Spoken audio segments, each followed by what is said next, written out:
makapagdala tayo ng kaluluwa sa Panginoon. Loobin naman sa linggo,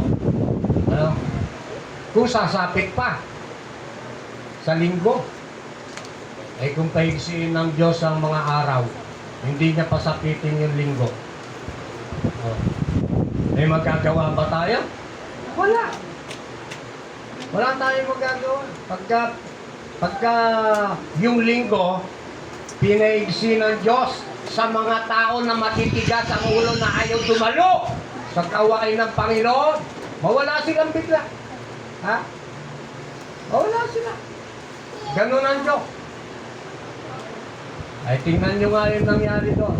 Nilahit-lahit nila ang Panginoon. Gumawa ng mga himala. Ang Panginoon. Ang lahat ng tao na hindi nagbibigay ng panahon sa Diyos, nilalait ang Diyos. Para bang walang kakayanan ng Panginoon. Naibigay ang i-provide ang mga pangangailangan. Eh siya ang nagbibigay ng lahat ng bagay. Ibig ba sabihin, sa pamamagitan ng lakas mo, sino nagbigay ng lakas mo? Ang Panginoon.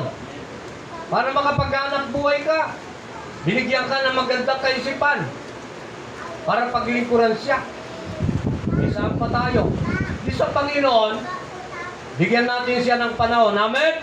Amen. Pangatlo, sabi doon, bilang mga Kristiyano na wala na sa katulan, kailangan lumakad tayo sa katotohanan. Walk in truth. Sabi doon, sa pamamagitan ng ating pananampalataya by faith. Sa pamamagitan ng pananampalataya, sabi doon, sa 2 Corinthians 5:7, not by sight, but by faith.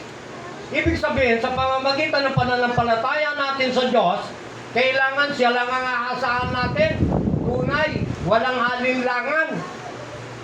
Nakatuon ang ating pananaw, ang ating paningin sa Panginoong Diyos sa pamamagitan ni Jesucristo. Ha? I-focus natin kay Jesucristo sapagkat si Jesucristo ang gumawa at nagpasakdal ng ating pananampalataya. Kaya itutuon natin sa Kanya. Ibig sabihin, meron kang Kristo sa puso. Lagi mong inaalala yung ginawa ni Kristo doon sa krus. Para pasalamatan by faith. Amen? Amen. Pangalawa, sa pamamagitan ng pag-ibig. Sabi doon sa Ephesians 5 verse 2, for the love of others, for the goodness of others. Niibig nyo ang mabuti, di ba? Para yung kapwa nyo maging mabuti. Dahil sa pamamagitan ng pag-ibig na inilagay ni Jesucristo sa puso natin, sa isip natin. Sapagkat siya nga, sabi kanina sa panalangin, siya ang unang umibig sa atin. Kaya may ibig din natin ang ating kapwa. Amen. Amen?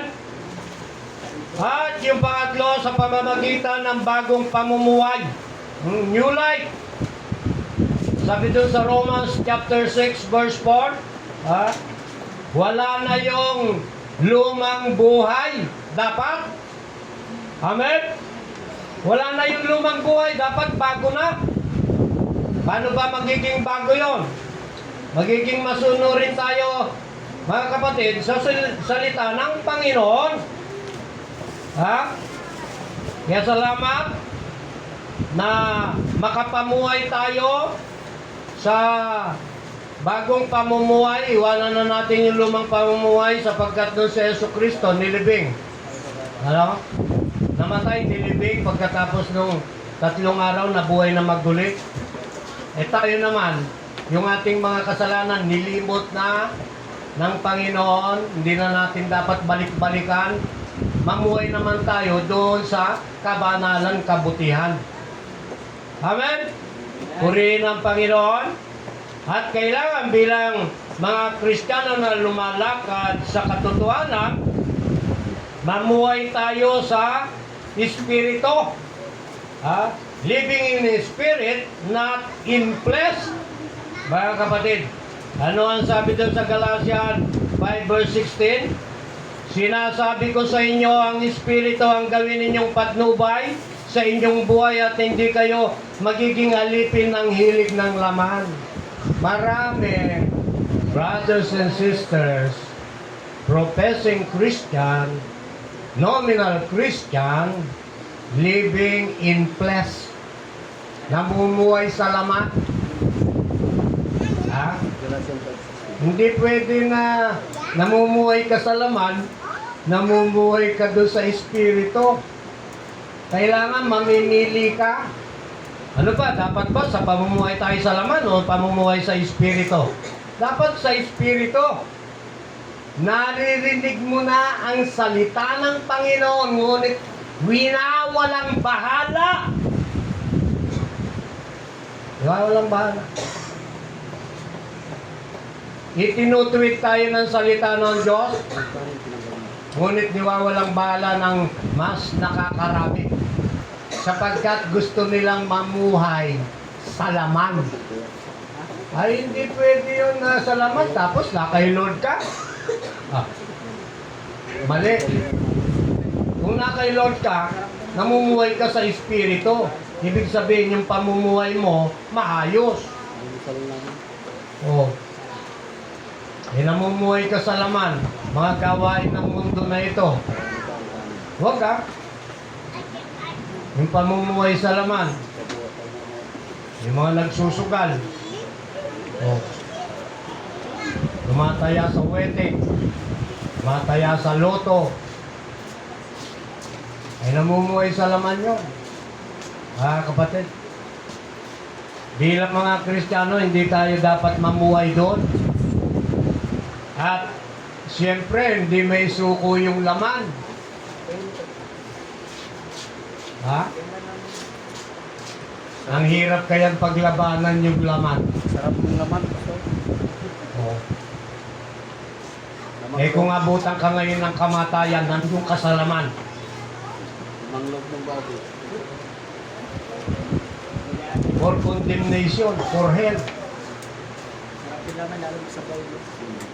Kailangan ng tao na lumalakad sa katotohanan, lumalakad na sa Espiritu ng Diyos, hindi na sa laman. Itatatwa niya na ang laman.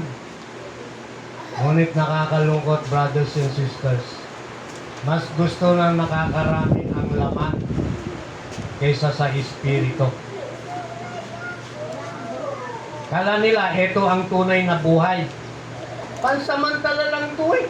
Yan tunay na buhay sa piling ng Panginoon at sa piling ng demonyo. Yung buhay natin dito, pansamantala, temporal. Ngunit yung mga Kristiyano na namumuhay sa Espiritu, sa piling ng Panginoong Diyos, sa pamamagitan ni Jesucristo, forever. Ngunit yung namumuhay sa laman, hindi nakapagsisi, for eternal fire, for condemnation, with the devil forever. Ang biga. Ang biga. Hindi biruan to, mga kapatid. Kaya kailangan kayo, mga kapatid, na mag-encourage yung mahal nyo sa buhay. Dalhin nyo sa Panginoon. Amen? Maasahan ba kayo doon, mga kapatid? At yung lumalakad sa katotohanan ay namumuhay katulad ng ating Panginoon. Christ-likeness. Amen? Doon sa 1 John 2 verse 6, sabi po, mga kapatid, ganito po ang sinasabi ng ating Panginoon.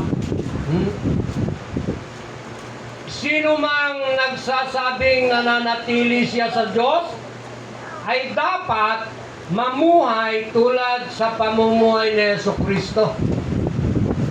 Si Jesucristo, ito bilang mga Kristiyano, pagising nyo ba, mga kapatid, nagpapasalamat ba kayo sa Panginoon? Dapat, dahil nagising pa tayo. Maraming natutulog, hindi na nagigising. Kaya dapat ipagpasalamat. Huwaran si Yeso Kristo, sabi doon sa Mark chapter 1 verse 35, madaling araw pa lang, umaalis na ang Panginoon, pupunta sa ilang para makapanalangin. Tayo naman, in a quiet place, doon sa kwarto natin, magpapasalamat tayo. Hindi naman paabaan yung panalangin at pasasalamat sa Diyos. Masambit lang natin, Panginoon, salamat po